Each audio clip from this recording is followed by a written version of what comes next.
Assalamualaikum warahmatullahi wabarakatuh. Saudara-saudaraku sebangsa setanah air yang kami cintai, yang kami banggakan, yang kami muliakan dimanapun Anda berada. Berjumpa kembali dengan kami channel Bejo Donya Akhirat. Sak bejo bejane wong kang lali, isih luwih bejo wong kang eling lan waspada dan tetap NKRI harga mati. Naifnya sang kiai budak Pak Alwi. Peradaban dibangun dengan ilmu, pengetahuan, dan akal sehat. Sementara perbudakan dibangun oleh dongeng dan doktrin sesat.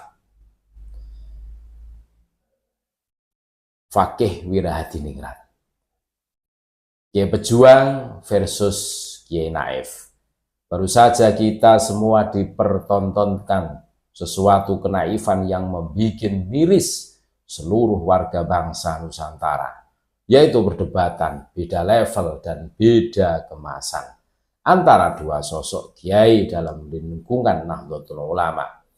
Manakala seorang kiai muda dengan karyanya puluhan kitab yang sudah dicetak di mancanegara, artinya seorang alim kelas dunia, yaitu Kiai Haji Raden Imaduddin Usman Al-Bantani, seorang mujaddid Nusantara, Singapudium, dan orator ulung.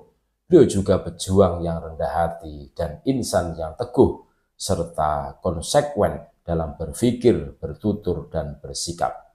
Pengabdiannya di lingkungan NU, selain menjadi pengasuh pondok pesantren NU Nahdlatul Ulum di Kresek, Tangerang, Banten, beliau juga aktif di RMI NU Banten, Asosiasi Pondok Pesantren NU, Robitoh Ma'had Islamiyah, dan anggota Lembaga Bahsul Masail PBNU. Adapun Lembaga Bahsul Masail NU tugasnya adalah membahas masalah-masalah maudhu'iyah atau tematik dan waqi'iyah aktual yang akan menjadi keputusan pengurus NU di tiap tingkatan. Selengkapnya bisa dipelajari.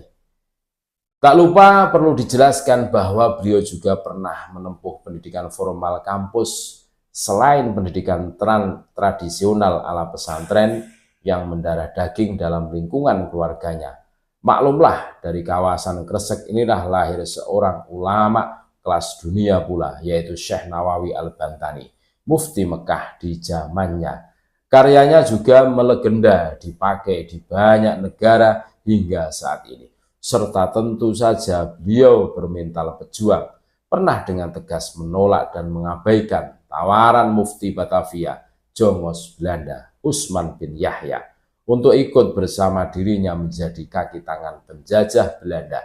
Antara Kiai Imad dan Syekh Nawawi adalah kesamaan satu kawasan, satu trah Sunan Gunung Jati Al-Husaini, satu produktivitas sesama penulis kitab, dan satu sikap anti penjajahan dan penindasan.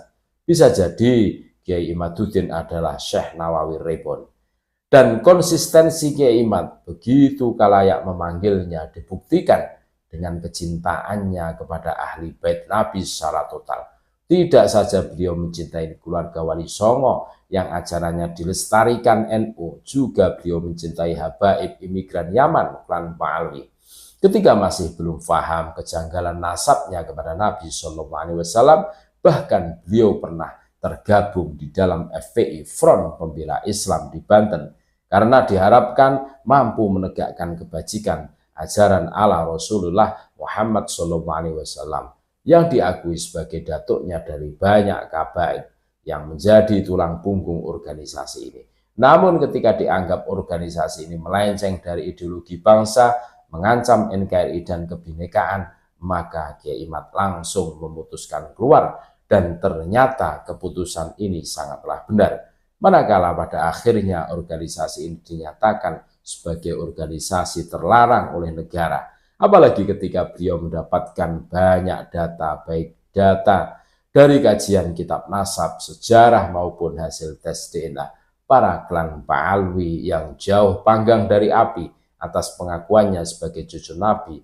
Seketika beliau semakin yakin, seolah melengkapi dugaan kejanggalan lainnya dari klan Pak Alwi, dari sikap tutur bahasa arogansi dan sikap rasisnya selama ini, baik kepada pribumi Nusantara maupun golongan yang lainnya. termasuk kepada sesama imigran Yaman lainnya. Baca kaum masyayikh non Pahlawi, Al-Irsyad, dan historiografi singkat ini perlu disampaikan agar menjadi jelas tentang sosok beliau, agar segala framing yang jahat dan pelecehan rendahan kepadanya dapat ditemis dengan bermartabat. Kembali kepada perdebatan itu sendiri, yang mana dilakukan di sebuah channel YouTube yang cukup aktif dalam membedah pelurusan nasab Nabi di Nusantara. Lalu siapakah sosok yang menjadi mitra debatnya Kiai Imaduddin tersebut? Penulis menganggap tidak terlalu penting mengulasnya karena sangat naif apa yang dipertontonkannya, di mana selain jabatan mentereng sebagai salah seorang pimpinan PBNU dan gelar akademiknya, ternyata keduanya tidak berarti apa-apa baginya. Yang ada malah menampakkan kesia-siaan, bahkan membuat malu kedua anugerah yang seharusnya beliau syukuri tersebut. Mengapa bisa demikian? Jabatan mulia harusnya diikuti dengan sikap dan adab yang mulia pula, sementara gelar keilmuan dan yang tinggi mampu diaplikasikan dengan sikap yang ilmiah dan cinta kepada ilmu itu sendiri. Namun apa yang terjadi? Tidak memiliki attitude yang baik, selain tidak mampu menjawab atas hujah Kiai Imad, malah yang ada sikap cengengesan, ketawa ketiwi tidak jelas untuk menutupi ketidakmampuannya dalam berdebat. Tidak bersikap ilmiah, selain tidak masuk di dalam inti persoalan kajian ilmiah, malah melantur bersikap menggurui dan menyerang secara personal. Kemungkinan itu untuk menutupi rasa nervous dan ketidakberdayaannya. Bersikap premanisme, seorang kiai itu harus mampu mendengar dengan toleran, melihat dengan belas kasih, dan berbicara dengan bahasa cinta. Jalaluddin Rumi itulah kiai yang layak disebut al-ulama warathatul anbiya. Ulama adalah pewaris para nabi, yang ada malah membanggakan jabatannya dan mengancam akan memecat Kiai Imad. Ini sikap yang jahil dan jahat. Bersikap khianat kepada organisasinya, yaitu NU. Semua elemen bangsa ini paham NU adalah ormas Islam terbesar di dunia dari umat Islam yang juga mayoritas di Indonesia. Bersyukurnya NU bersikap moderat dan toleran, bahkan selalu berpikiran maju. Itu terbukti dengan keberpihakannya kepada kebajikan dan kemajuan, hingga akhirnya memiliki fikih peradaban, suatu kajian fikih yang adaptif, yang mampu menjawab kemajuan peradaban dunia. Namun celakanya, melalui sosok sang kiai naif tersebut, seolah segala kebesaran NU itu menjadi hampa dan slogan kosong belaka. NU ingin merawat jagat, yang ada malah mengotori jagat. Fikih peradaban yang cinta ilmu pengetahuan seolah mau dibungkam dengan doktrin anti keilmuan. Bersikap arogan dan meremehkan lawan bicara. Di dalam sudut kajian manapun tentang Nabi Muhammad SAW, beliau adalah pribadi yang agung, penyempurna akhlak yang mulia, serta selalu dalam tuntunan Allah untuk memuliakan lawan bicaranya. Sebagai ulama harusnya menjadi yang terdepan dalam keteladanan ini. Namun yang dipertontonkan adalah sikap arogan dan meremehkan orang. Rasanya penulis sepakat dengan sabda Sayyidina Ali, apabila engkau ingin melihat bagaimana seseorang, maka lihatlah siapa teman-temannya. Sebagaimana kita ketahui, lingkaran habaib Pahlawi Yaman ini begitu banyak sebagai tukang dongeng cerita khurafat dan mengembangkan arogansi rasnya. Mereka membangun doktrin sesat dengan rasisme nasab palsunya. Rupanya sang kiai naif ini terdapat virus tersebut, sehingga memperlihatkan tabiat yang sama pula. Dan lucunya lagi, mengaku bagian dari Sunan Giri yang bermarga asmatkan. Pak Alwi, kasihan sekali, karena bagi Pak Alwi, nasab Wali Songo keasmatkan juga sudah ada penolakannya, serta nasab asmatkan di India juga tidak ada, mengklaim bagian dari kepalsuan untuk ditolak oleh yang palsu. Tentu saja lelucon yang sangat menggelikan.